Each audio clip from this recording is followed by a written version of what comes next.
Good evening. Before we begin tonight, on behalf of our staff, the Board of Trustees, Noah Carey, and Joe Grandy, we wish to send you and your families our most sincere well wishes as you navigate this challenging time. At the Cape Playhouse now more than ever, we are committed to standing in solidarity with those seeking justice and equality. And through our storytelling, we aim to be a beacon for our community. Tonight, we come to you live from the stage of our historic Playhouse, where at this very moment, we intended to be raising the curtain on the opening night of our 94th season. Unfortunately, there were other plans. So for the first time since 1945, we are dark tonight. We have ended our own intermission, if you will, our own leap year. But just because we are dark tonight doesn't mean that the Playhouse and the ghost of her past need to remain dormant. Tonight, we are so excited to be bringing you together with some of our most famous Playhouse VIPs and stars, the directors, the actors, the designers, who have walked the storied boards of our historic institution and who wish to celebrate with you, to honor her with you and support the legacy of this theater. We're also going to be bringing you a few sneak peeks and highlights from our postponed season of what's coming next summer. So tonight, while we cannot be together as we had hoped, we can all celebrate the incredible history and the incredible legacy of this theater we all love, the Cape Playhouse. So raise a glass, grab your cushion, and please enjoy this very special virtual opening night party from your friends in Dennis and around the globe. To begin the evening, it is my absolute pleasure to welcome several Playhouse VIP stars. Please welcome the exceptional Jen Cody. Jen has performed in countless Broadway shows. Hi, Jen! Hi!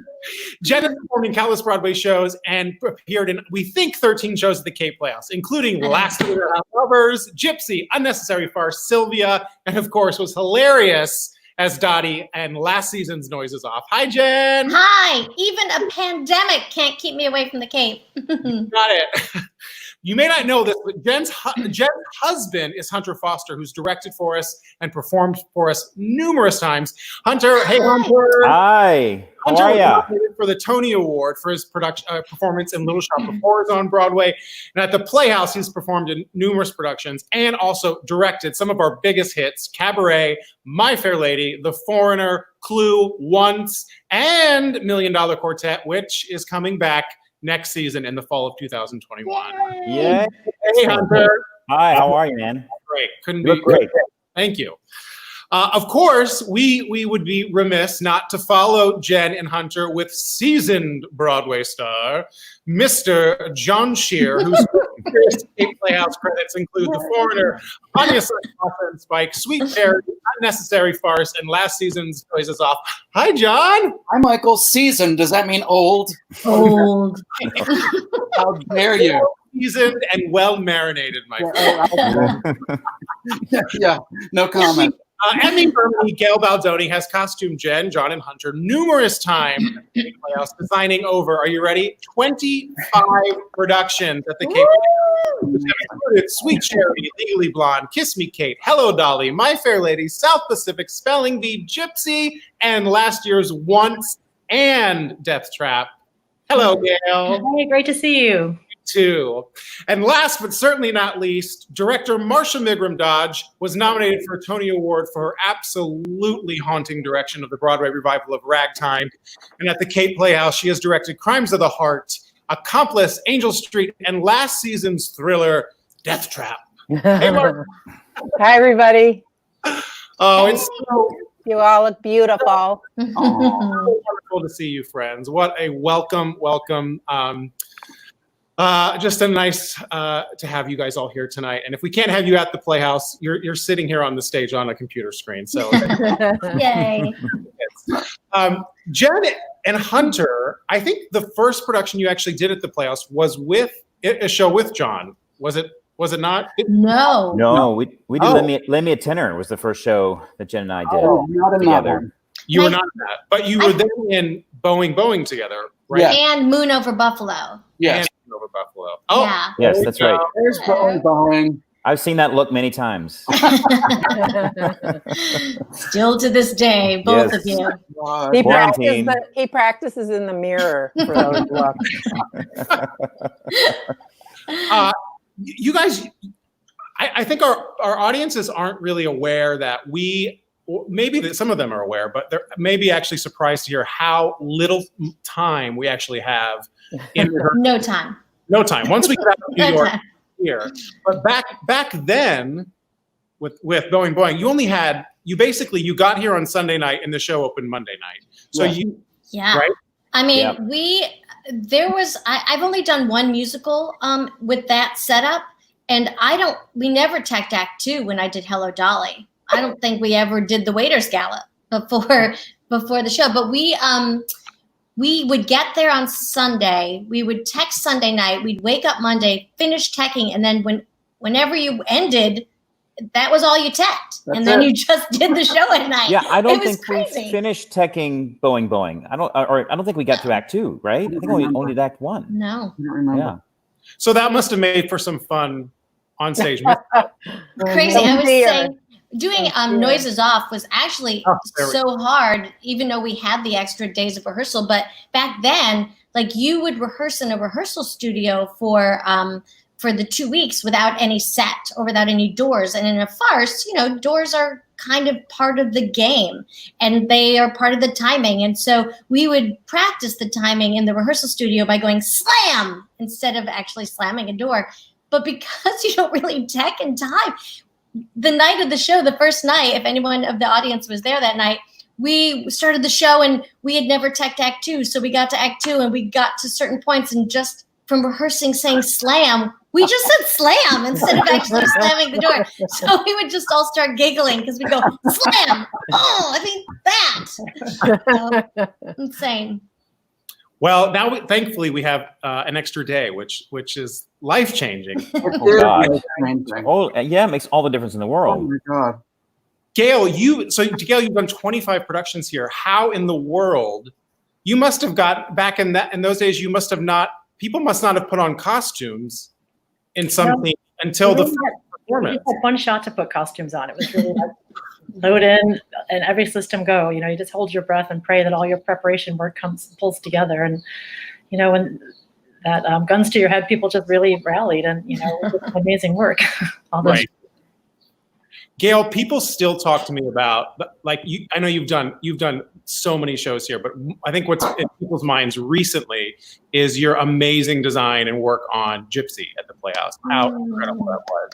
And I still hear from patrons, oh my gosh, that show was so beautiful, so well costumed, so just stunning. Do you have in your mind any productions that stand to you as highlights for you?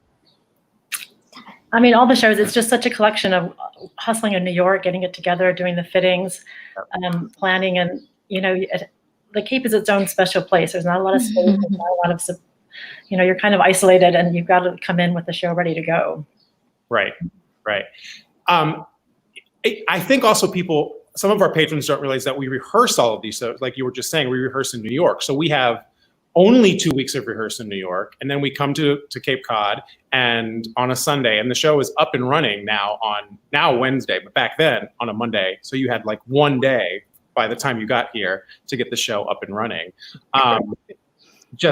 When we did Moon Over Buffalo, Jen and Hunter missed the first week of rehearsal because they were doing another show. Oh, we did. I forgot about that. You were in Pittsburgh doing Into the Woods, I think. My God. And we drove So all we night. rehearsed the play without you for the first week, and then you guys came in. I can't even believe we did that. No, but we closed Into the Woods, got in the car, drove all night, got back to New York City, slept for like 3 hours, and then went straight to rehearsal. Yeah. Oh, that's probably why I said slam a lot. We only rehearsed a week. Slam in that one. I don't think so. You were probably sleep deprived too.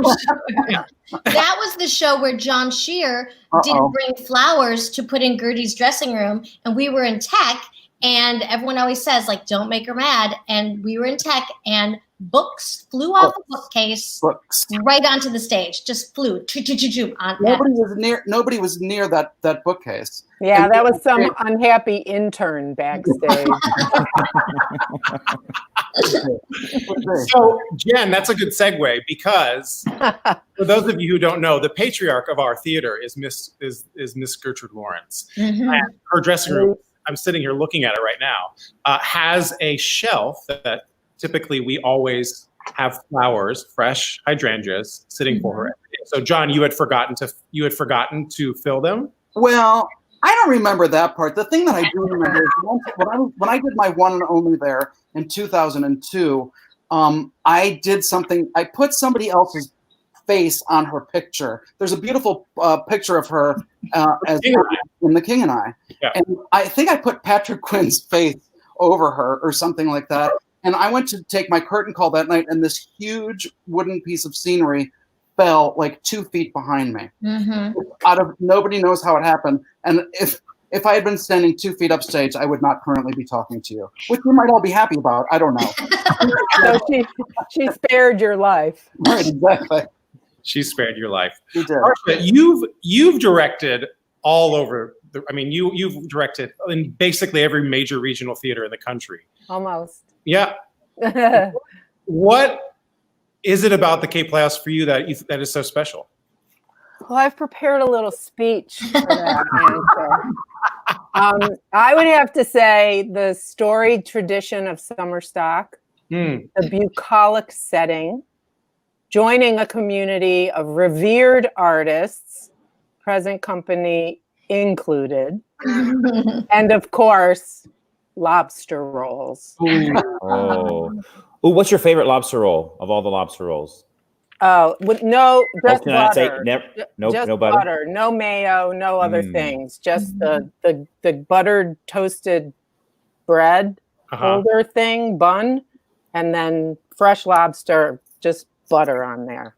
How about the rockets and cake salad at Scargo that they haven't had for the past 2 summers? There's the plug. There's the plug. I wasn't going to identify any particular restaurant, but you know. Well, you'll be happy to know that all the restaurants are basically reopening with outdoor seating. Captain Frosty's has pull-up service, so anytime you guys want to swing by this summer, you can grab your a very good lobster roll at Captain Frosty's. They sure do. They do. You get these little crab fritters. Fritters and lobster roll. Good. See, I'm not the only one. We love you, Michael, but we do love the lobster roll. I don't like shellfish. Oh, that's true. Don't be so shellfish. Don't be so selfish. Hunter, you've transitioned here from an actor to a director. And you've directed some of our most successful productions of the last 10 or 15 years. What's your secret? What's my? Oh God! Letting everyone just do what they do, getting out of the way. Oh, there we go. $1 Million Quartet. Oh, nice. Yeah. Nice. That's a great photo. I could never do that. It's always so amazing to see. Is that Sam? That's Sam Weber. Yeah. Oh, he's been in your buddies, right? He's been in my out of 3, he's been in 2. He's terrific. He's fantastic. I just don't know how they do all that stuff with the bass. Like how they can continue playing and throw that bass around. They play all day. First of all, they rehearse all day, and then they go home and they eat dinner, and then they get together and they play all night long. Yeah. They're like a certain DNA breed of actor, musician, actor, and they. But I'm sure you know having tech with musicians is the most, because all they do is play. So you're like, hold, adjusting lights, they start playing. We had I just did another production of Buddy, and we had a sign. The lighting ME, master electrician, made us a sign so that the stage manager could just light it, and it would say stop. So they could see, because they can't hear anything. Yeah. Can I borrow that from my house? I know. Hey. Yeah, I should patent it and take it with me wherever I go. Gail, you also costumed, I think it's been the biggest production that they've done here as far as cast size. I think Music Man, right? It was like in 2016 we did Music Man, and it was just so many. ran out of dressing rooms. So we had all the kids dressing across the field at that studio space. And of course, you plan. Everyone gets so excited. It's the one dress rehearsal, and we just had a deluge downpour rain. So that half hour, I look out, and it was a miracle to see a dozen plus River City kids running across that field, umbrellas, period white costume, white tights, all that work we went into. But it was a true miracle that they were holding their show shoes in their hands up so they could put them on clean and do their performance. So, yeah, That's a testament to you, Gail. No, it was my Wrangler. Every job's important. That Wrangler was a genius to have them take off their shoes. Gail, I can't speak. Gail, I'm drunk on seltzer. Gail defines sweet are the uses of adversity, because she can do anything under pressure and make it look like she had all the time in the world and all the staff in the world. Mm-hmm. I have had some of my favorite costumes that I wore that are Gail's. Yeah. She's No, you just great. work with good people. You know, it's great to work at the Cape and be surrounded by a lot of talent. People put so much into the show that you're proud of what comes out, what we finish with. Yeah. Well, you guys have absolutely been instrumental in shaping the theater and getting the theater to where it is today. And I hope you will accept my thanks from the bottom of my heart and from all of our patrons, everyone. Life is short. So thank you for, you have all poured your heart into this theater, and it shows, and our patrons love you because of it. I love you because of it. And I'm thrilled to call you my colleagues and my friends. So thank you. Thank you for being here. Thank you, Michael. Thank you, Michael. Thank Can't you wait for to come having back. us. Yeah, can't wait till next year. Have the bar cart ready. The bar cart is ready to go. Lobster rolls ready to go. And bar cart. We see you all next summer, if not before Yeah. then. All right. Cheers. Thank you. Bye. Bye. So last season's wildly entertaining Little Shop of Horrors was a huge sensation for us at the Playhouse. I'm sure most of you saw it. And Broadway powerhouse Rema Webb played several roles in the show, if you paid attention, several roles. But most notably, she was the voice of the iconic man-eating plant in a part written for and typically played by a man. Rema stepped into that role with fearless abandon. Hey, Rema. Hi, how are you, my dear? Wonderful. You look gorgeous as always. Thank you. Thank So Rema, you. I want to give everyone a little background. You've been seen on Broadway in Escape to Margaritaville, The Color Purple, The Lion King, Violet, The Book of Mormon, and Ragtime. She is also, in her spare time, which I have no idea how you do this, the proud founding and executive director of On-Broadway Performing Arts Training Program, which is a performing arts school for children in New York City. Hi, Rema. Hi. Thank you for having me. Oh my gosh, I would not have you be here. You were such a iconic part of our summer last year. Our patrons fell in love with you. Our community fell in love with you, and I fell in love with you because I got to direct you in Little Shop. Yeah, there you are with the plant. Rema, so I guess starting off, had you ever played a man-eating plant before, or a puppet? Have you ever? No, that was my first time.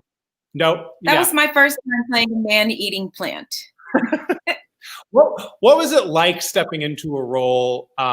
First of all, I think it's really interesting for our patrons to know that I think the keys you sang all of those songs so unbelievably in were the actual keys from the show. We didn't change anything, right? You sang. No, we toyed around with it, but no, we just did different vocal registers.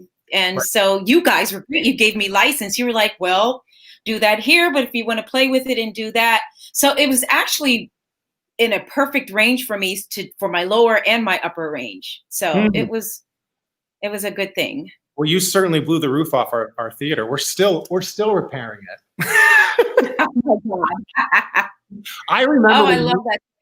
when you walked into audition and you kind of said you apologized a little bit, actually saying I think you said something like I'm a little nervous, and then we said we know we're asking so much of everyone to sing this song that's typically in a male register, and you opened your mouth and started singing, and we went, oh my gosh, it was incredible. It was incredible. It was one of those things I couldn't figure out what to do with it in my body. So I was like, just sing the mess out of it and see what, just sing it. And if they like it, they like it. If they don't, they don't. But just be your authentic self and just tell the story and have fun. And that's all you can do. And that's how I approached it, because I couldn't figure that out. It was, you know what I mean? And I didn't want to be too much of a caricature. I just wanted to, I don't know. I was just like, just sing it. And hopefully they like it. Well, you nailed it. You nailed it. You were incredible. I remember seeing you in The Color Purple on Broadway, and you gave me goosebumps. And I had that same experience when you would sing in Little Shop. It was amazing. What was the experience like for you just being at the Playhouse? We sort of talked about this with the last group, but it's such a quick process. There's 2 weeks of rehearsal, 3 days of tech. It's very, very quick. But I just loved my time with you. And did you enjoy your time with us? I have to say, I've been doing this for 30 something years. And this was one, if not, this is in my top 3 or top 2 most pleasant experiences I've ever had. It might be one. It just, the atmosphere that you've created there, the place, it's at the Cape, and I don't know, the way, whatever that spirit of the Cape, whatever that is, it trickled down, and it's a wonderful place to work all the way around, your administrative staff, everyone there. So I had a very pleasant experience, so much fun, like, the bonfire, like, you're crazy. We have so much fun there. And then the beach is a mile away. It was a working vacation. I'm not gonna lie. And I look forward. Oh, Rema, you got a little choppy there. Can you hear us still? Rema, are you there? Well, Rema? I'm here. Can you? Oh, there we go. Yes, okay. I'm here. No problem. That's technology. It sure is.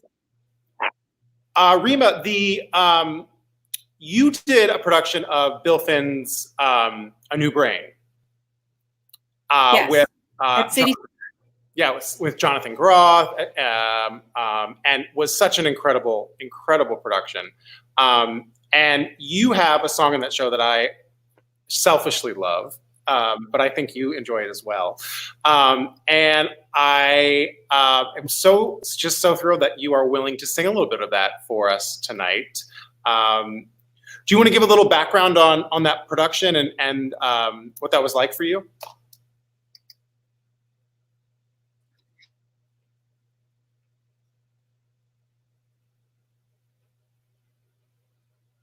I think it was supposed to be a series of things. I don't know. Then they did falsettos. They ended up doing falsettos, and we haven't done A New Brain yet. But he and Bill wanted to bring it back out again, and they did it. We revamped it a little things, and so Bill was able to shape, and James Lapine were able to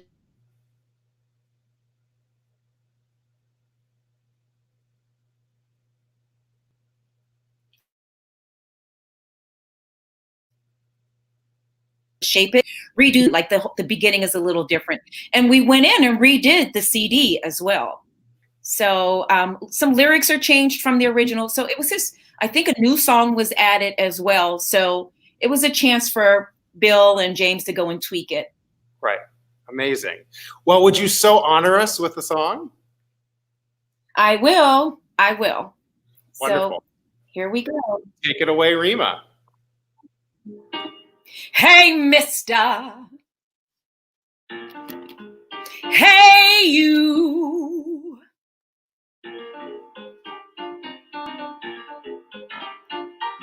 Pennies or nickels or dimes, we live in perilous times. I won't ask you to treat me nice. I'm not asking for pleasant conversation. I'm not asking for paradise.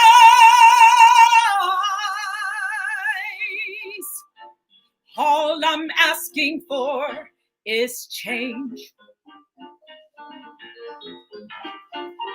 Hate me, but don't kick my shins.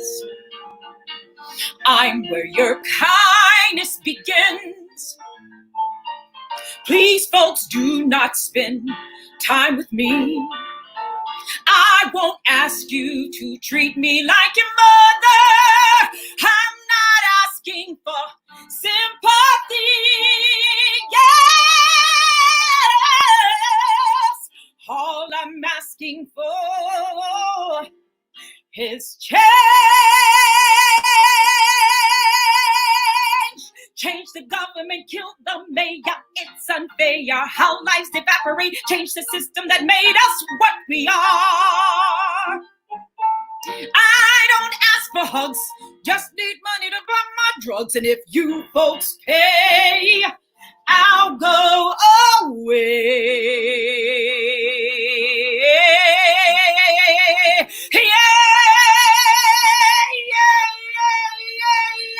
People walk by me with glee. I am what they'll never be. I don't ask you to tip your hat. I don't ask you to notice what I'm wearing. I could care less for things like that. Yes, all I'm asking for is change. Change. Change. Change.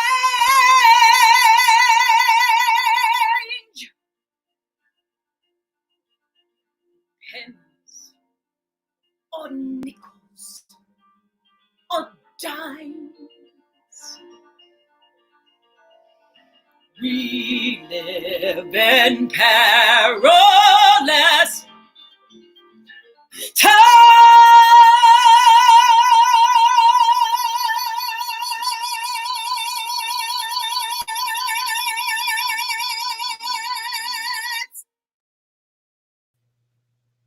Oh, Rema. Yes. You're incredible. Just incredible. Thank you, Michael. So amazing. Oh, I love that song. I love the message. Thank you. Thank you. Thank you for bringing that to us tonight. You're welcome. Thank you. So Rema, in addition to being this unbelievable Broadway performer, you also somehow found time in your spare time to start a nonprofit school for children in New York City. Yes. What compelled you to do that? You know, I started out as a Civic Light Opera mini star in Pittsburgh, and I went to the Academy, and I went to Mount Lebanon Center for the Arts. And even while I was in college, I would go back to the Civic Light Opera and teach there at the Academy. Then I moved to Philly to get closer to New York, and there I was at Freedom Theater. And at one point, I think I had 1,000 children underneath me as the director of the music program. Oh my and God. As I started getting older and going through being so blessed of having 20 years on Broadway, never ever without a show, I realized I was so obsessed with teaching and young people. There's something so delicious about young people. I've always been the type of adult that felt like, you know, I never talked down to my kids. I never did baby talk with them. And I just think young people are so brilliant, and they're just, you and I, we're the same people we were when we were kids. We're just adults, and now we have license to be who we are. And I just love them, and I feel like there's so much to learn from them. But also, I also know how important mentorship and those life angels, those people that I call my earth angels that came in and out of my life that I didn't even realize were my earth angels, that believed in me and encouraged me, told me that I must study my craft and imparted their knowledge to me. It's something that's right along with Broadway has been just as important to me. So I think young people and performing arts education is my life's work. I didn't realize how it feeds my soul. And so during Book of Mormon rehearsals, I started writing out my curriculum and talking to different people. And I went back to Freedom Theater in Philadelphia and asked the daughters of the gentleman that started that, how do you have a 30-year or 40, 50-year, I don't know, program? What happens? You know, how do you do this? And that she walked me, Diane Leslie walked me through everything. And in 2012, I went to my best friend, Daniel Seifert, who was also a mini star with me. I was 15, he was 12. And I had been talking to him about it. And I said, you know, I can't think of anybody that I trust more to start this program with me. You in? He was like, let's go hard, mama. We're going to go hard or go home. And he started with me. He's no longer with it because we keep growing. And it's really a labor of love. It's non-stop. But now I'm finding it's more than teaching music and dance and acting and technical theater. These children find their tribes. They may not be exposed to these programs and not, you know. And so every year I give about $70,000 worth of scholarships. I try to raise that money to give to these kids because even my class families, it doesn't matter. Everybody needs some type of financial assistance, and I will not, and they know it. I can't turn anybody away. It's too important to me. And those children are brilliant. Your passion is infectious. Just seeing you, even how you relate to everyone in the rehearsal room, is indicative of who you are as a human and how I imagine you work with these children. We were so blessed to have you teaching some of the classes here that we saw pictures of when you were here. You're a wonderful human being. You're an exceptional performer. If people want to find out, the Little Shop call me Auntie. Everybody. All the young people on Broadway call me Auntie, but by the time I left there, it was Auntie. And now when they text me or contact me, they're like, how you doing, Auntie? Aww. So they became mine too. So thank you for giving me those 3 beautiful young ladies as well.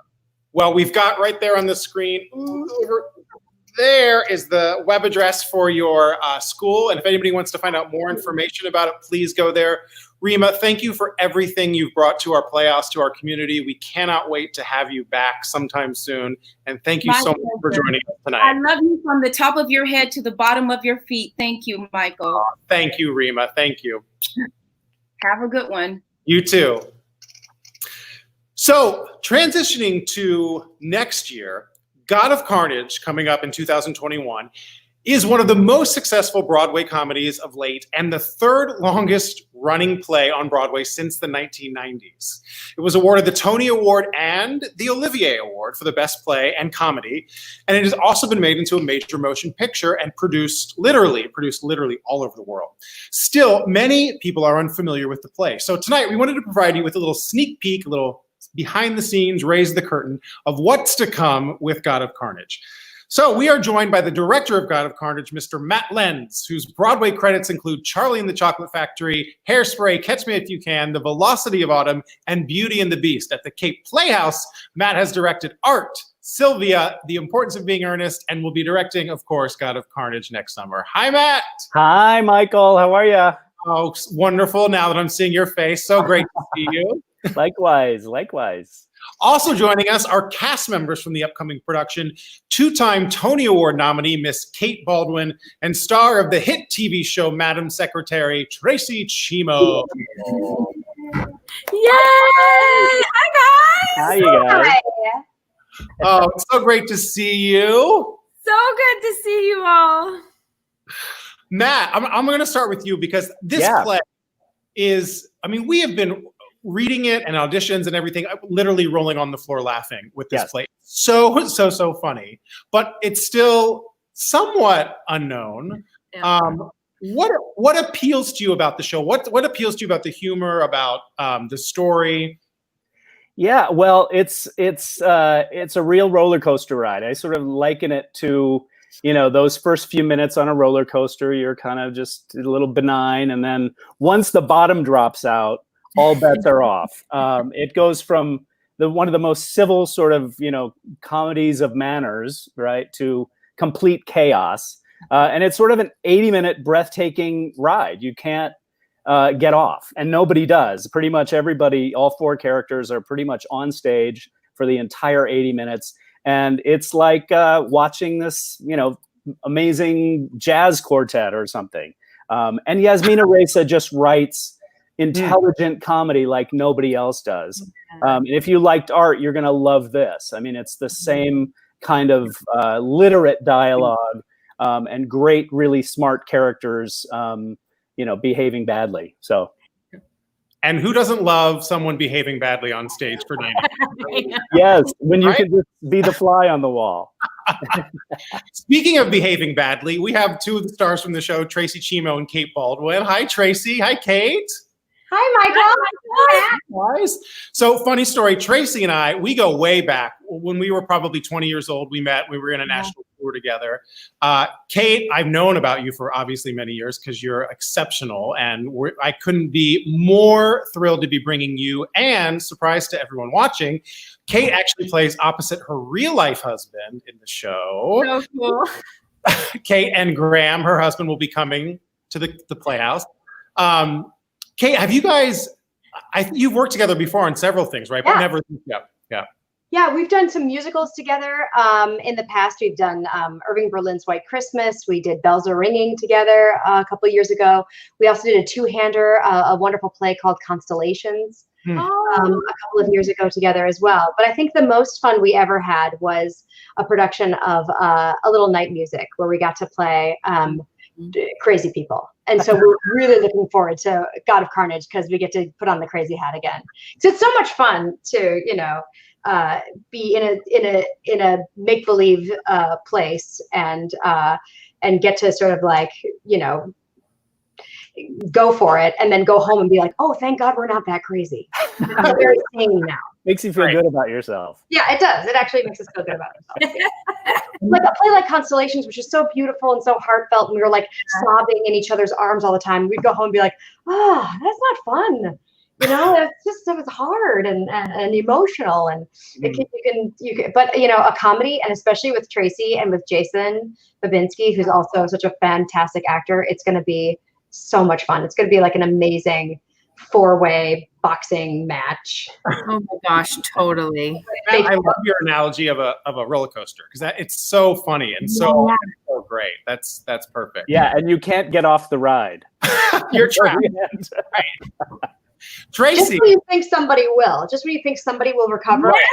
Yes. It all falls apart again. Yeah. Right. Tracy, so you, my God, you've had the most successful career as of late. So wonderfully successful. Thank you. Yeah, I mean, I'm so happy for you. It's just been wonderful watching you shine. And well, I'm so happy for you too, because I love that you're the artistic director of this amazing historic theater that I have wanted to work at since I was like a little girl. You grew up in the Boston area, right?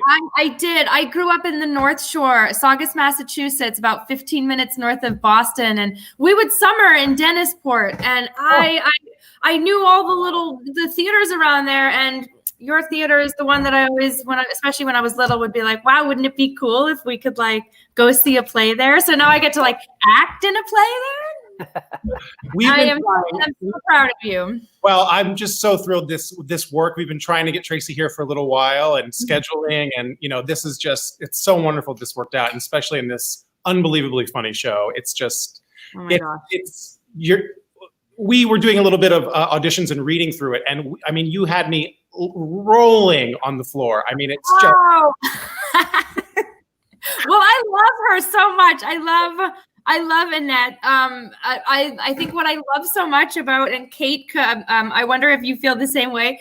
I love that we get to behave badly, right? But also, what I think is so funny about this play is that we're suddenly like the parents become children as the evening goes on. So it's like the people who are supposed to be in charge start flipping the script and are suddenly the ones who are out of control. And it begins with their 10-year-olds misbehaving on the playground, and they end up behaving worse than the kids did. Worse than the children. Yes. Yes. Which is this wonderful ride for parents, Yeah. And Kate, it speaks to your like, mom. that what's always bubbling underneath the surface of like, you know, a thin veil of civility that we all, you know, agree to have and all that kind of stuff. And that's just underneath. It's like you go right in. Yeah. And at any moment you can pop. You know, like, or explode. I don't want to be a spoiler, but yes.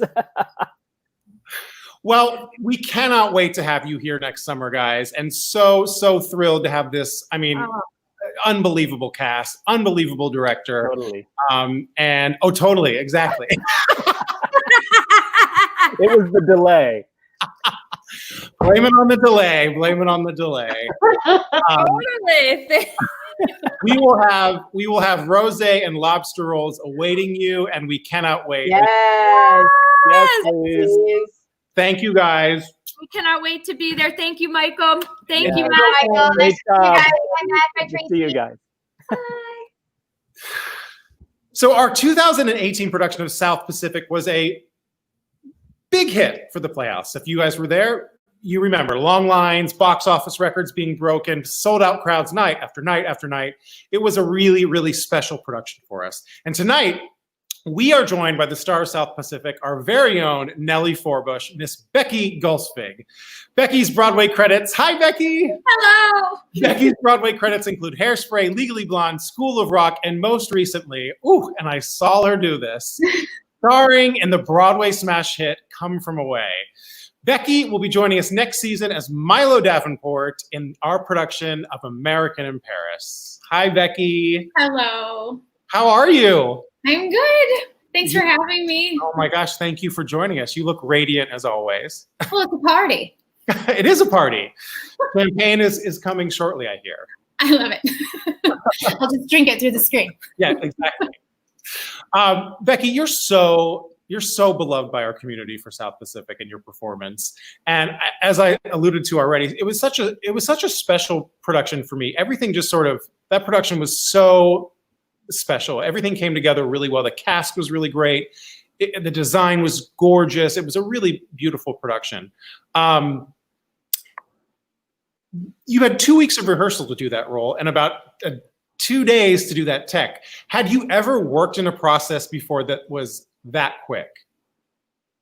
I hadn't done quite that quick because my other summer work that was almost that quick wasn't that quick. We had 3 weeks of rehearsal and maybe 3 days of tech.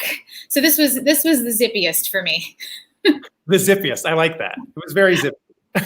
How did you enjoy that experience? It sort of invites you have to like work on your feet, right? You have to be just flexible and malleable. How did you find that process? I loved it.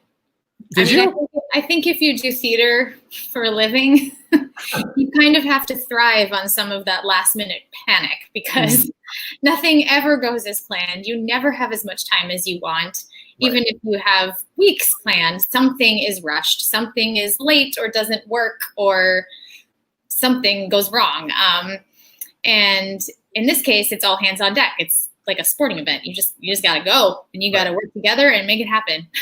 Speaking of all hands on deck, this is a little behind the scenes tidbit that our audience probably doesn't know. Do you remember what happened after intermission at the last performance?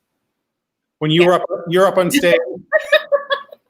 I didn't know if we were allowed to tell that story. You can tell that story, absolutely. I think it was your idea, or you. It was my idea. I forget how it got started, though. I think you were in the wings, right? I had come backstage for some reason at intermission of the last performance of South Pacific. Yeah, and you were excited and there was a delay. And so we were kind of, extra buoyant because it was the last show, but also we were kind of killing time all on stage. And I don't remember how it got mentioned, but basically I dragged you to the dressing room and put you in my honey bun outfit so that you could be a sailor in the first half of that scene the last night. Yeah, I'll send it to you. The last night was South Pacific, I was actually in the show. I was on stage for the opening of Act 2, as dressed as a sailor, with my back to the audience. It was very exciting, and no shoes. There it is in that number. Yep, right there, one of those sailors. There we go. Yep. It was fun. That was very fun. Well, look, we are thrilled to be making even more memories with you next summer in American in Paris, which is, I mean, talk about a sweeping, grand, epic proportion of a musical. When we were doing the design work for this in the winter, starting the design work, those are the words that we kept revisiting. I would say it was epic and grand, and it's Paris after the war, and how do you paint that palette in that picture? And I think that Gershwin music is just so iconic. Did you see the production on Broadway? Have you seen it since, or have you ever have you sung Gershwin before? Any of the iconic roles? I've sang Gershwin before in auditions for non-Gershwin shows. Sure. There's always an I've got rhythm in my book. Of course. Or was. But I haven't seen the show. It's new to me. Great. I've had, friends in it and seen lots of pictures and seen clips and things, but it eluded me. So I am very excited to get to know it better. Well, I love that about you with South Pacific too, of having not done the role before. And I'm just basically like, we discovered it together, and you were so wonderful to work with. Thank you. I can't wait to discover it again with you in about a year from right now. Oh, no, someday. Yeah. It's going to happen. It's going to happen. It's going to happen. That music is so incredible. And we're just so thrilled that you've offered to give us a little sneak peek of one of your songs from the show. Yes, and I'm my own sound engineer, so.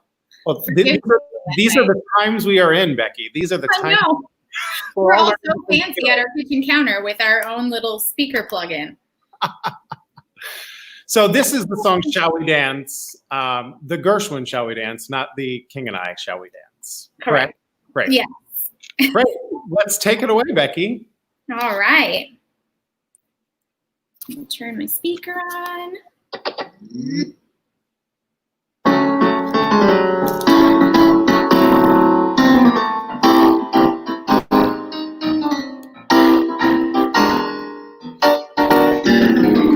Shall we dance or keep on moping?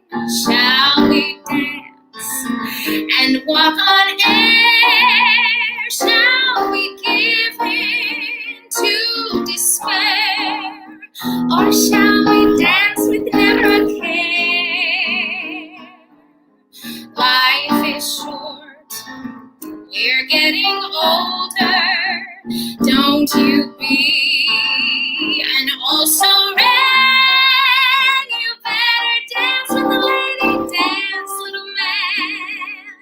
Dance whenever you can.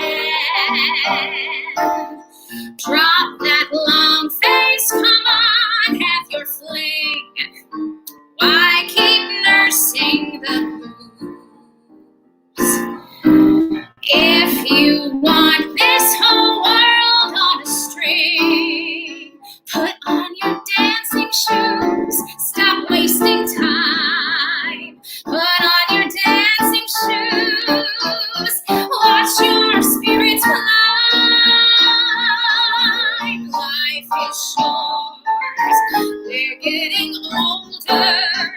Don't you be an also ran. You better dance with the lady, dance, little man. Dance whenever you can. Oh, Becky. I cannot wait to hear that night after night after night. We'll be doing more fun with more people, too. And an orchestra? Friends! I can't wait. Becky, thank you so, so much. We anxiously await your return to the Cape. And until then, we send you all of our love. Thank you so much for having me. Mwah. Thank you, Becky. Of course. So everyone, that brings us to the end of our night. I hope all of us at the Playhouse hope you've enjoyed your time with us tonight, just as we have enjoyed our time with you and your families over the last 94 years. The Playhouse has always served as a constant to the Cape Cod community, and we will continue to do so with your support, which is more important to us now more than ever.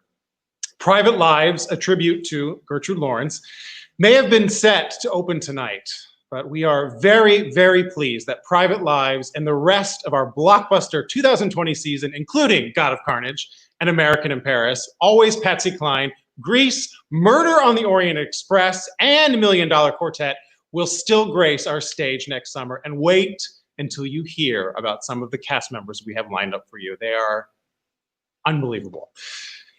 In the coming weeks, you're going to hear more from us about events we have planned this summer, including education programming for youth in our community. So stay tuned to capeplayhouse.com and look for some updates in your emails. The Playhouse is cherished by so many, and I hope that was clear tonight. Together as a community, we will triumph and leap forward another year to laugh, to dance, and to sing along to the exceptional stories and music that we love at the Cape Playhouse. From all of us, from our ushers, our carpenters, our crew, our production staff, our actors, our musicians, everyone, I wish you a very heartfelt see you soon. And now to send us home, please welcome our exceptional maestro, the man behind the music, the resident music director of the Cape Playhouse, usually in the pit at Wicked on Broadway, Mr. Garrett Taylor, who's going to perform for you a song from the musical Into the Woods. Hi, Michael. Thanks for having me. Garrett, I literally wouldn't do it without you. Aw. Thank you, my friend.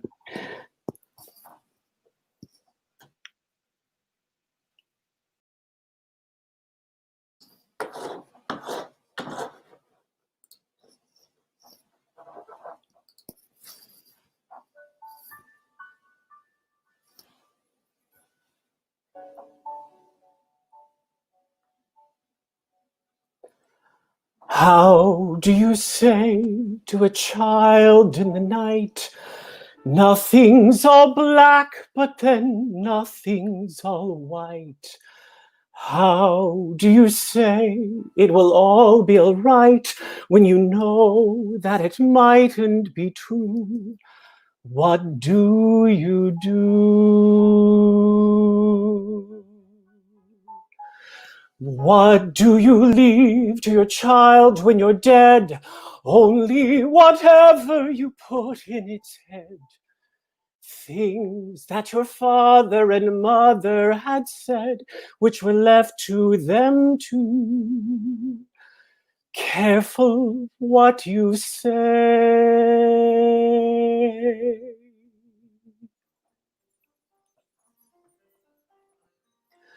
Careful the things you say, children will listen. Careful the things you do, children will see and learn. Children may not obey, but children will listen. Children will look to you for which way to turn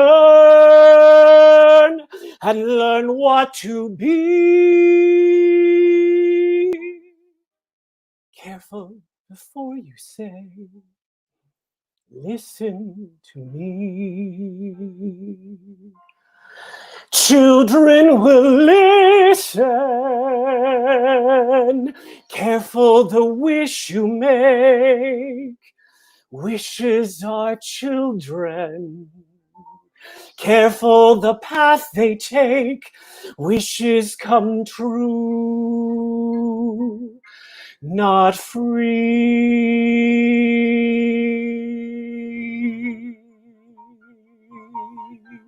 Careful the spell you cast, not just on children. Sometimes the spell may last past what you can see and turn against you. Careful the tale you tell, that is the spell. Children will listen.